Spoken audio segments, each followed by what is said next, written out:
Olá a todos. A aula de hoje vai ser sobre a relação entre os solos e a biodiversidade. Na aula passada a gente já tinha comentado sobre essa questão da biodiversidade, que 1/4 da biodiversidade do mundo ela está no solo, né? Então, quanto que esses impactos das atividades antrópicas podem, né, afetar essa biodiversidade do solo, principalmente por conta das mudanças no uso da terra. Tá? Então, hoje a gente vai ver desde a parte básica, né, como que um solo é formado, quanto tempo demora para a formação de um solo, e depois, né, como que esse solo é habitado por essa biodiversidade, quanto que essa biodiversidade ela promove vários dos serviços ecossistêmicos que dão suporte para a manutenção da população humana, e a gente vai finalizar falando um pouquinho sobre a questão da segurança do solo, tá? Tudo que está relacionado em termos de conservar o solo, quanto que é importante essa conservação do solo, porque para vocês terem uma ideia, na zona tropical, onde a gente viu na aula passada, essa questão da temperatura e da precipitação, enquanto que realmente, né, favorece a biodiversidade, ela também favorece a formação de solos, mas que demora um processo para poder formar 1 centímetro de solo em torno de 1000 anos.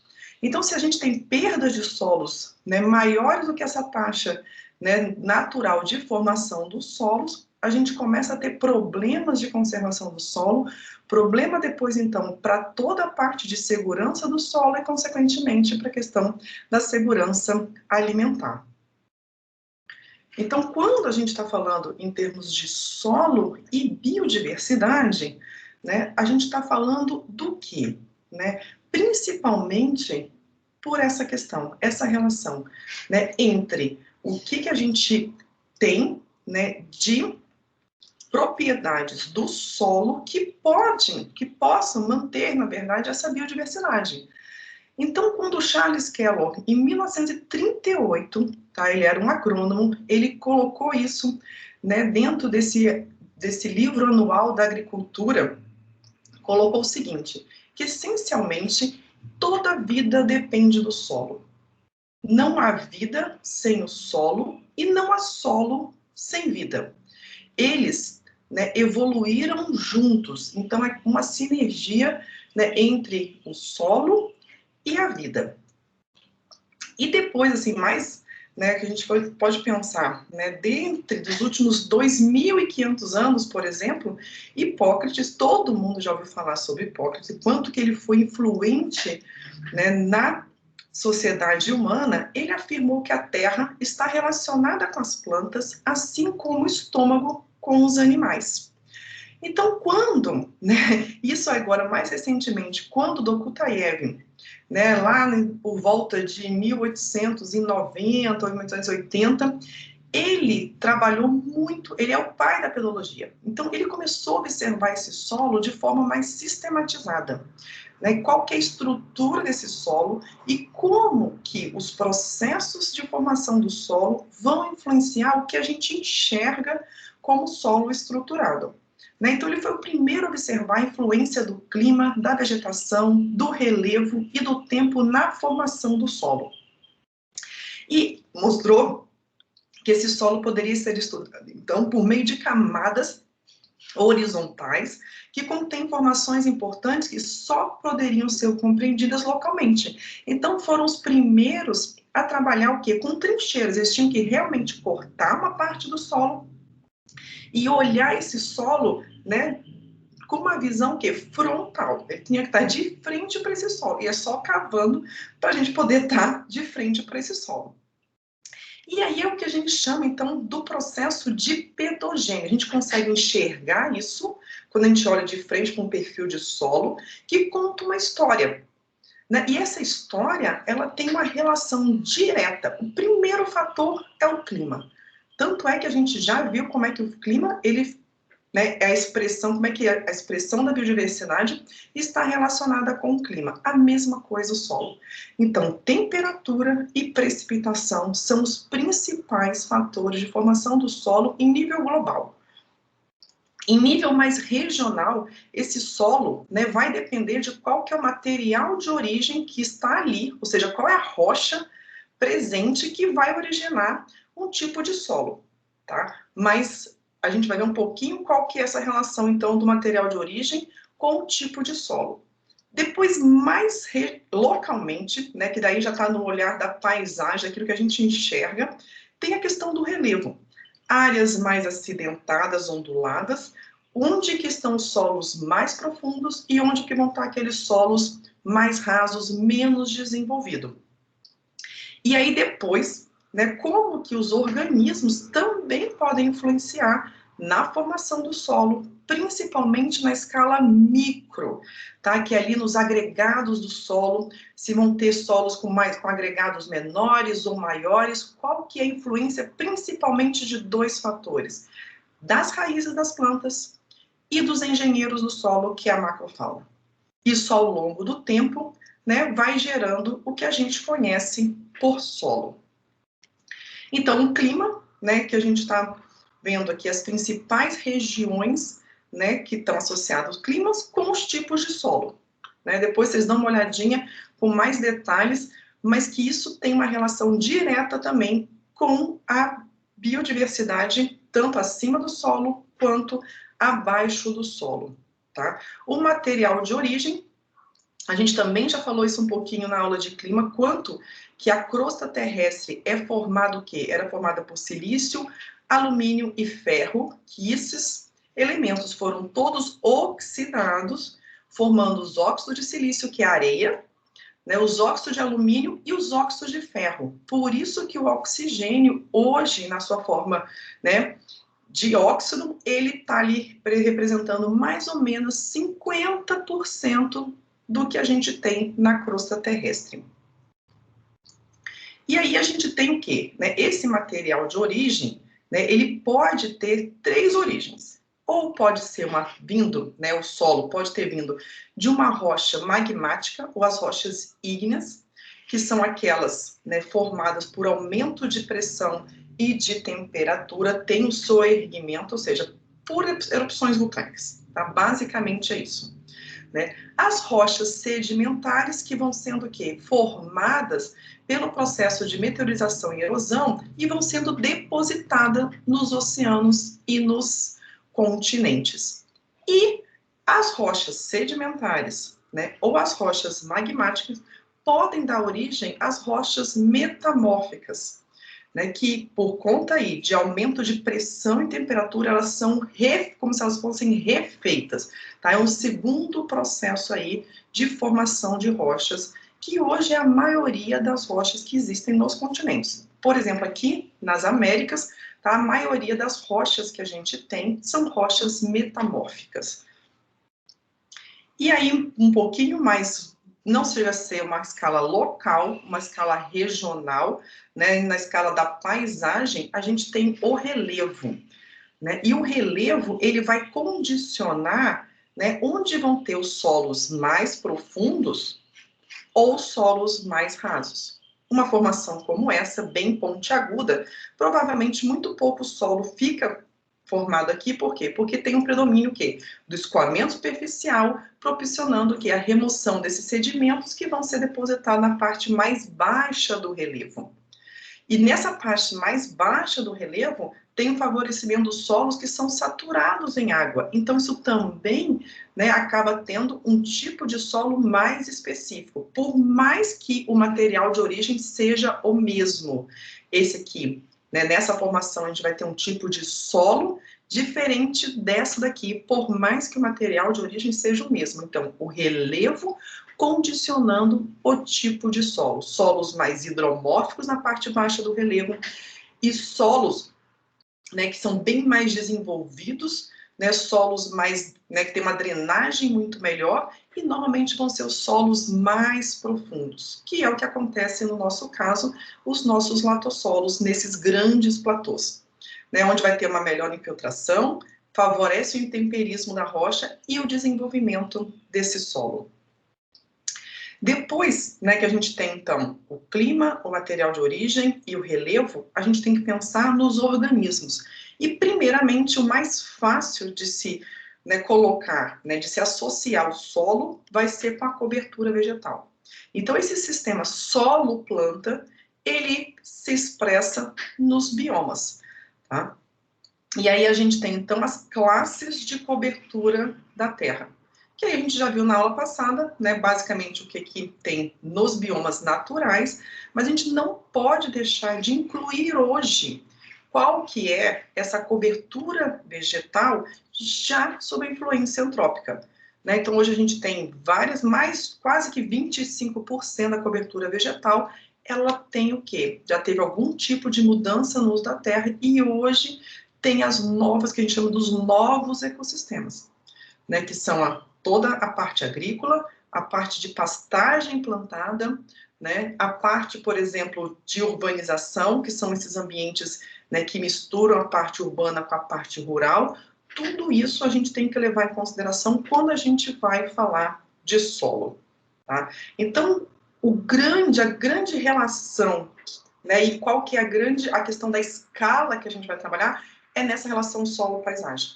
Paisagem é tudo que a gente consegue enxergar à vista, né, ao alcance da nossa vista, e o solo é o que está ali em 3D. Tá? Às vezes não é tão fácil a gente conseguir imaginar esse 3D, né, no solo, tá? É muito mais fácil às vezes a gente olhar em termos de perfil, mas a gente tem que olhar isso, então, esse perfil ao longo da paisagem. Né? Então, esse perfil vai ser um perfil diferente, você está na parte mais superior da paisagem, olha aqui, um perfil muito mais desenvolvido do que aquele que estão na parte mais baixa da paisagem, e quando está no meio do caminho, que está sofrendo essa deposição e ao mesmo tempo tem um processo de formação de baixo para cima do solo, são os solos que estão ali no meio do caminho, que é moderadamente desenvolvido.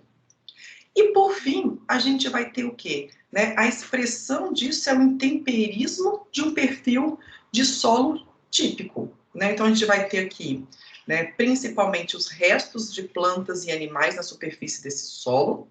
Né? Depois a gente tem esse primeiro horizonte que muitas vezes não fica muito definido, né? É um solo mineral mais escuro porque tem humus, aquela matéria orgânica que já está morta, tá? Ela já não tem mais os micro-organismos atuando em cima dela.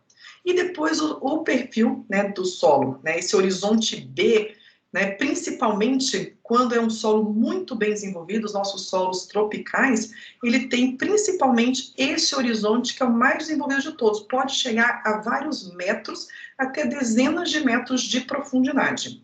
E depois a gente tem, então, essa parte aqui, que é da rocha alterada, que é chamada de saprólito. E esse sapro significa podre, e lito é rocha, é como se fosse a rocha podre, porque ela já não está mais estruturada, então ela não tem mais, né, a forma, né, original. Né? Então, dessa parte até a parte superficial, antes da cobertura vegetal, né, é chamado de solo. E esse solo pode ser desenvolvido, né, ao longo do tempo se tem condições para tal. Então, vai ter a condição, se o clima favorece o intemperismo químico, por exemplo, né, porque vai tendo, então, a quebra, né, o intemperismo dessa rocha, ela vai sendo exposta, ou aos líquens, que é micro-organismos, que vão soltando um pouquinho e cada vez, né, ao longo do tempo, alguns ácidos, ou, né, uns ácidos inorgânicos, vão sendo liberados e vai dissolvendo a rocha. Isso, junto com altas temperaturas e muita chuva, né, na presença de CO2, forma os ácidos carbônicos e essa rocha, então, vai sendo desagregada e vai começar a ter, então, a formação do solo mais jovem. Então, é chamado dos neossolos. Né, se desenvolve um pouquinho mais, a gente vai ter, então, o solo intermediário, que ele é pouco desenvolvido.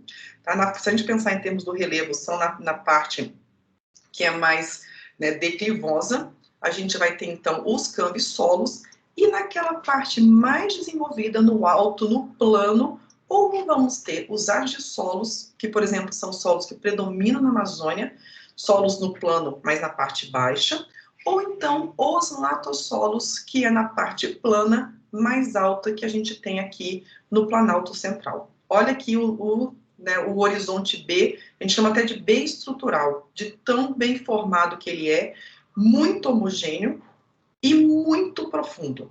Né? Então, ele tem essa característica porque ele foi formado principalmente por conta de processos de erosão, deposição ou então bioturbação. E essa bioturbação é ocasionada pelo movimento do que a gente chama de engenheiros do solo, que é a macrofauna do solo. Esse solo, então, se a gente olhar na forma micro, ele tem algumas partículas. E dependendo do tamanho da partícula desse solo, a gente vai poder classificá-lo como um solo mais arenoso, se o predomínio de partículas são maiores do que 2 milímetros, ou de partículas muito pequenas, que são as argilas, menor do que 2 milímetros. As argilas, né, nos latossolos, ela é basicamente formada pelos óxidos de ferro e alumínio. Se for num neossolo, num solo, ou mesmo nos lutissolos, nos molissolos, tem uma conjuntura, né, uma junção aí de silt e argila, que são formados principalmente por minerais secundários, ainda remanescente, né, das rochas, do intemperismo da rocha, ainda consegue se ver um pouquinho mais desses minerais e não apenas os óxidos. E aqueles solos arenosos são formados por óxido de silício, que é a areia. Tá? Essa areia não quebra, é a menor partícula, mas ela é muito maior em termos de milímetro do que as argilas. Então, se a gente consegue enxergar isso dentro da paisagem, a gente consegue também ver que os solos podem variar de acordo com a cor e textura, né, dependendo do material de origem. Então, por exemplo, se a gente está aqui vendo um arenito, que é uma rocha metamórfica original, então o que depois ele originou? Que tipo de solo? Um latossolo vermelho e amarelo aqui, na parte mais superior, e que tem uma textura média. O que é essa textura média? É uma textura que tem silt, argila e areia. É mais ou menos 40% de argila, uns 10% de silt e o restante de areia. Nessa parte aqui, que tem uma deposição e a origem de rochas aqui, né, basáltica, essa conjuntura acaba favorecendo a formação dos latossolos vermelhos, que tem o predomínio aqui de óxidos de ferro e que vai gerar uma textura muito argilosa, podendo chegar a mais de 80% de argila. E perto daqui dos corpos d'água, onde a gente tem essa formação, né, sedimentar do aluvião, nós vamos ter então os neossolos, que são solos pouco desenvolvidos. A gente consegue ver aqui as rochas ainda, né, já alteradas, a gente consegue até enxergar aqui o saprólito. Ele vai ter uma textura variável, dependendo dessa camada de deposição. Então, períodos ao longo, né, da formação desses solos que ele poderia ter, né, períodos mais secos, então acaba, né, formando e a gente consegue enxergar essa camada, né, de deposição que não foi tão desenvolvida. Não foi o quê? Nessa rocha ela não foi então totalmente quebrada e intemperizada, formando camadas de solos mais homogêneas, como essa daqui, por exemplo. E uma das questões que vai influenciar muito, né, no solo é a química desse solo. E essa química do solo é regida principalmente pelo pH. Eu não vou entrar em detalhes, né, das propriedades químicas do solo, mas a principal é a gente entender um pouquinho o que é o pH do solo, porque é ele que vai controlar as principais reações químicas de um solo, vai variar com o tipo de solo e ele vai acabar determinando quais os principais organismos que vão predominar naquele solo.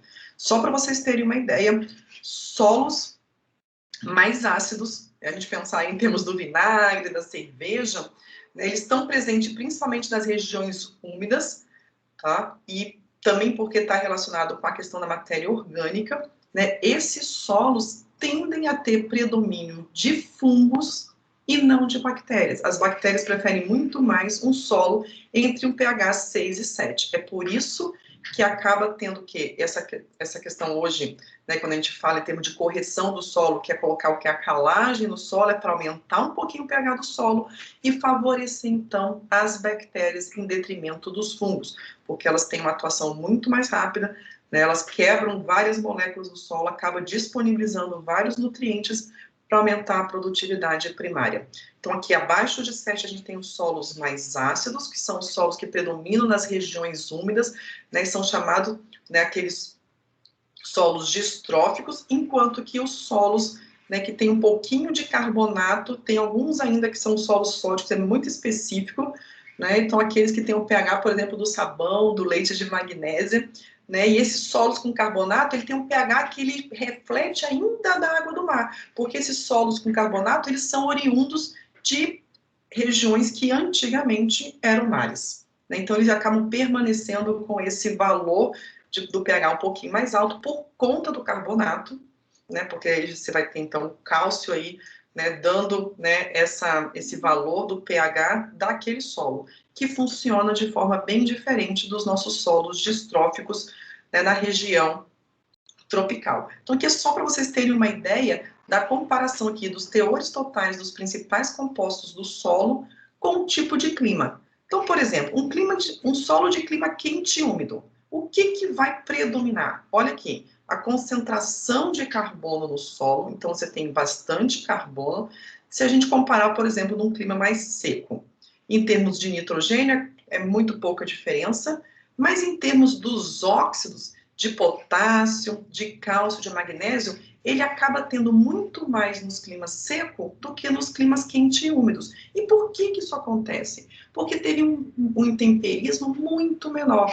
Aqui ainda, tá, vai ter os remanescentes, né, os principais, né, que a gente chama, né, das bases trocáveis, os principais componentes que dão àquele solo, né, uma característica um pouco maior em termos de fertilidade. Por outro lado, chove menos e muitas vezes não vai estar acessível para a vegetação.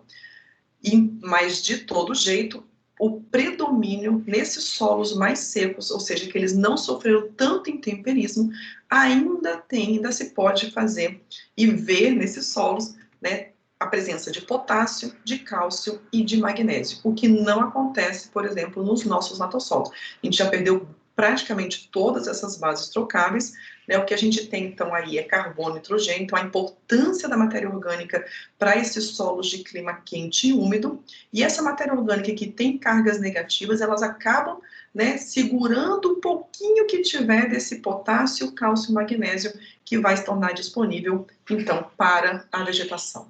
Então, essa relação que vocês têm que fazer, né, nessa aula de hoje. Como que é o solo mantendo a vegetação. Então, a gente tem que ter uma estrutura do solo interessante, né? Ele tem que ser solos aí mais profundos para poder ter raízes mais profundas, né? Como que a química desse solo pode favorecer, né, a manutenção dessa vegetação, porque as folhas vão usar esses nutrientes que estavam no solo para promover o crescimento da planta. E depois que essas folhas caem, elas acabam se decompondo por força dos micro-organismos e dos engenheiros do solo, que eu vou mostrar daqui a pouquinho para vocês, libera esses nutrientes novamente, né, ficam aqui, né, presos nos colóides dos solos, porque é tudo carga positiva, e os colóides dos solos, que são as argilas e a matéria orgânica, têm carga negativa, acaba segurando esses cátions, que vão estar, então, depois disponível novamente para essa vegetação.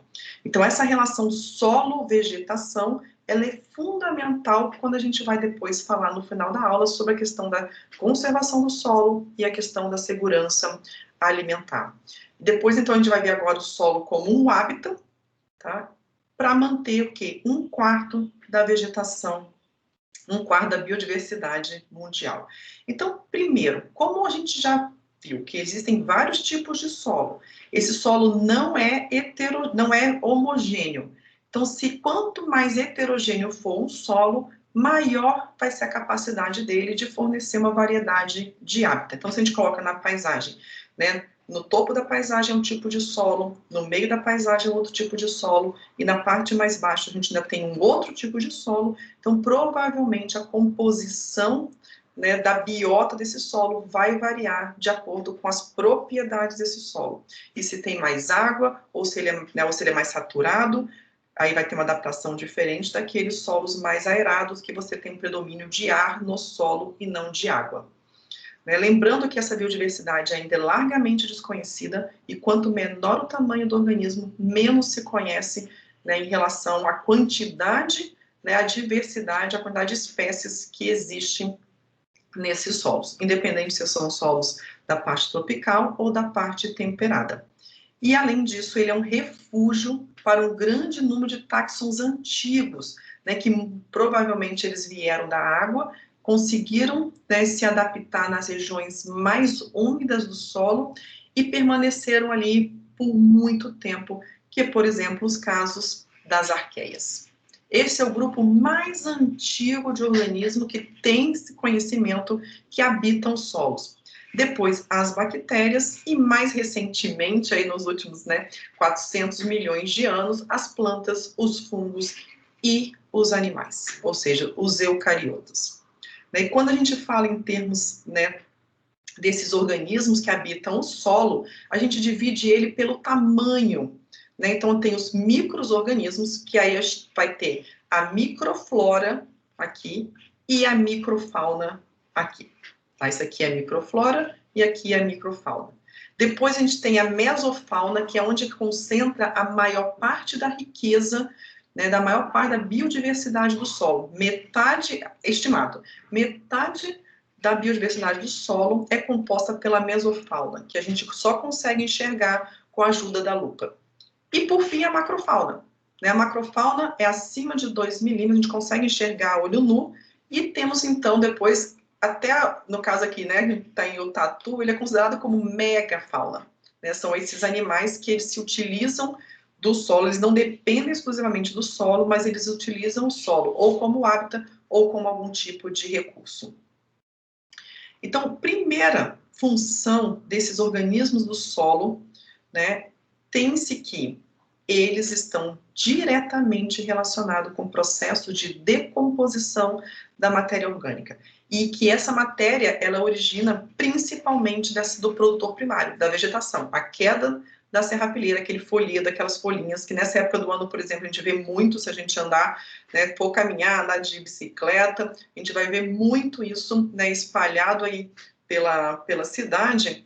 Por quê? Porque toda essa folha que cai, ela uma hora, se permanecer ali, não sair pelo vento, tá? Ela vai ser o quê? Quebrada por uma infinidade de organismos. Então, as bactérias, elas acabam colonizando os fungos, liberam vários ácidos, promove essa quebra, o que é ajudada principalmente pela mesofauna, porque essa mesofauna está interessada muito mais para se alimentar ali do fungo e da bactéria, mas acaba quebrando ainda mais essa serrapilheira, que fica exposta, então, a toda a macrofauna, porque a macrofauna, por sua vez, vai ter interesse em todos esses organismos, pois são os grandes predadores. Então, essa cadeia trófica do solo, ela é extremamente complexa e ela mantém uma diversidade enorme de organismos. Então, é um processo fundamental, a gente viu na aula passada um pouquinho sobre a questão da fotossíntese, como que ela foi importante para essa explosão de vida na superfície do planeta, e na aula de hoje o foco é nesse processo ecossistêmico, que é a decomposição da matéria orgânica. O que acontece? Então, a gente enxerga primeiro folhas, raízes e galho da serrapilheira, vira matéria orgânica e é um recurso que pode ser utilizado pela biota do solo e que, se não for utilizado pela biota do solo, ela vai fazer parte estrutural desse solo. Vale a pena vocês darem uma olhada nesse vídeo no YouTube, é bem rapidinho, que eles, vocês conhecem aquela, a técnica do time-lapse, que ele fica ali, gravando ao longo do tempo, e aí a gente consegue enxergar quanto que essas folhas e raízes desaparecem e vai formando a matéria orgânica. Para sustentar, então, toda essa diversidade de organismos no solo. Olha, para vocês terem ideia, de espécies descritas, que muitas delas, no caso aqui de bactéria e fungo, eles estimam que é somente entre 10% e 20% do que se conhece. O resto nunca nem foi descrito ainda. Então, tem mais de 5 mil vírus, 180 tipos de arqueias, mais de 10 mil bactérias e 72 mil espécies de fungo, que é o considerado, então, a microflora, que é o grupo mais abundante. Então, e eles contribuem para funções essenciais nos ecossistemas. Então, a decomposição da matéria orgânica e, consequentemente, para a ciclagem do carbono e dos nutrientes, a regulação do crescimento de plantas e da produtividade primária, que também tem uma associação, uma associação muito forte nas raízes da planta para essa produtividade primária, com associação de bactérias fixadoras de nitrogênio, né? Eu falei na aula passada um pouquinho que são os únicos organismos que conseguem quebrar aquela ligação tripla do nitrogênio, do N2, que é extremamente inerte, que fica na atmosfera. Então, elas conseguem quebrar essa ligação tripla e liberar o amônio, enquanto que a associação com os fungos micorrízicos, né, elas liberam o fósforo que vai estar ali naquele solo, que não necessariamente vai estar disponível para esses organismos. E quando tem a liberação de fósforo, junto com a liberação do nitrogênio, para o produtor primário, são os dois principais nutrientes que a gente conhece, né, que a gente chama, na verdade, como os principais limitantes da produtividade primária. Sem nitrogênio não faz fotossíntese e sem o fósforo não tem a molécula principal que vai segurar a energia para manter o metabolismo tanto do produtor primário quanto todos os organismos ao longo da cadeia alimentar, seja acima do solo ou dentro do solo. Então, a microflora, ela tem um papel fundamental na manutenção da biodiversidade inteira, global, porque se ela mantém tanto a biodiversidade, se ela é a principal, né, fornecedora desses nutrientes para o solo, para os organismos do solo, mas também para as plantas, que é a base da cadeia alimentar acima do solo, então o olhar para esses organismos, ele é fundamental quando a gente vai falar em termos de segurança alimentar e conservação do solo. A microfauna tem um papel, né, também fundamental, porque ela é principalmente a base, né, da cadeia em termos de alimentação. Os outros organismos adoram, né, essa microfauna. E ela é formada, por exemplo, de espécies descritas mais de 25 mil nematóides, 40 mil, né, protozoários e 2 mil rotíferas. Aumentando aqui um pouquinho de tamanho, então, da microfauna, já para a mesofauna, que a gente, na micro tem que enxergar via microscópio. A mesofauna, em termos de lupa, é onde está concentrada a maior diversidade de organismos. E se a gente olhar aqui em termos de espécies descritas, são mais de 45 mil ácaros, mais de 8 mil colêmbolas, 930 tartígrados, 500 protura, 800 diplura e 700 enquitreídeos. E aqui a gente tem alguns exemplos desses organismos que conseguem, né, sobreviver e habitar ambientes dos mais diversos que vocês puderem imaginar. Inclusive, né, tem registro de tartígrados que conseguiu, né, ele foi levado dentro de algumas, né, na verdade, algumas sondas, né, para fora, né, do planeta, e quando voltou, eles conseguiram, né, sobreviver lá fora, e depois eles conseguiram, né, se readaptar aqui. Então, tem algumas, né, questões interessantíssimas, tem alguns trabalhos muito interessantes com esses tartígrados, que são ditos dos organismos que conseguem sobreviver nas mais diferentes condições. E, por fim, a macrofauna, né? Essa tem mais de 2 milímetros, né, formada principalmente por os invertebrados grandes, que a gente consegue enxergar a olho nu. A gente consegue, por exemplo, né, enxergar em termos de insetos, os artrópodos, né, e alguns outros, como os diplópodos, os isótopos, os esquilópodos, que são ali, né, esses piolhos de cobras, lacraias, centopeias. Esses são bastante diversos também e são fundamentais na decomposição da matéria, na quebra, né, dessa serrapilheira. Por isso eles são chamados, né, os engenheiros do ecossistema, né, tanto a macrofauna principalmente aqui, né, os diplópodos, os quilópodos e os isópodos, os engenheiros do ecossistema. Os artrópodos e os aracnídeos são os principais predadores, então ele mantém, na verdade, né, para não ter tão virarem de repente algumas espécies pragas, enfim, então ele faz esse controle de natalidade, né, controle aí em relação a essa diversidade da micro e da mesofauna, e os insetos, né, que são basicamente aí formados, né, pelas formigas, pelos cupins, que trazem muitas funções em termos tanto de estrutura do solo, quanto, né, de decomposição aí da matéria orgânica. Então, essa macrofauna, né, os engenheiros do ecossistema, eles têm um impacto direto na formação do solo. por eles escavarem o solo, que é o processo de biotubação. Veja esse vídeo, vale muito a pena, é muito interessante ver esse processo de biotubação. Eles conseguem construir galerias, então ele tem uma função enorme na questão, principalmente dos agregados desse solo, e quanto de ar e água que vai poder, então, né, estar presente em determinados tipos de solo. Então, eles têm um papel direto, tá, em termos de alteração da parte química, física e nas propriedades estruturais, né, dentro do solo. E se a gente pensar em termos de biomassa, quanto que eles representam, tá, é a maior parte da biomassa. Primeiro porque eles têm um tamanho maior e uma quantidade muito grande nos solos. E aí, para a gente, então, terminar essa aula, né, da relação da formação dos solos, quanto que esse solo pode ser um hábitat para uma diversidade enorme e que essa diversidade tem um papel fundamental nesse processo de decomposição da matéria orgânica, que vai, então, manter o produtor primário e, consequentemente, toda a cadeia alimentar acima do solo. Se a gente pensar, então, né, numa alteração, numa mudança através dos impactos humanos nesse solo, primeiro impacto que vai ter vai ser exatamente na biodiversidade do solo. E se tem um impacto na biodiversidade do solo, como eles têm funções fundamentais, então vai ter um impacto em determinadas funções desse ecossistema.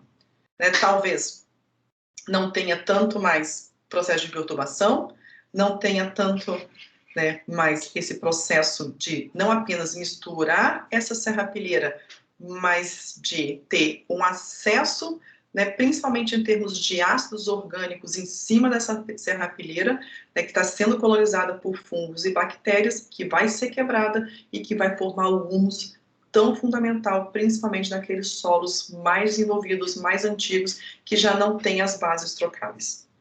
Né? Uma outra questão desse impacto humano são em termos dos patógenos, porque se não tem essa biodiversidade do solo em equilíbrio, começa a se perder os predadores, né? A macrofauna do solo normalmente ela é a primeira a ser perdida, né? Alguns nematóides, que aí a gente começa a entender essa preocupação que se tem com a conservação do solo, não só estrutural, mas também biológica, porque esses patógenos acabam diminuindo muito a produtividade primária e, consequentemente, reduzindo a segurança alimentar em nível nacional, em nível regional e até global. Então, por isso que essa dependência, né, enorme, né, do manejo do solo usando pesticidas, né, tem efeitos colaterais enormes. O primeiro dele é poluição, o segundo dele em termos de alimentação. Né? Então, com isso, se compromete muito a sustentabilidade de um determinado ecossistema e o custo disso é altíssimo. Né? Então, é uma relação, né, que muitas vezes não é direta, mas ela tem várias, né, linhas, são linhagens que podem, quando somadas, ter um custo enorme. E não é só o custo da perda daquele solo, né? É o custo de não ter mais a segurança alimentar. Então, também, olhem esse...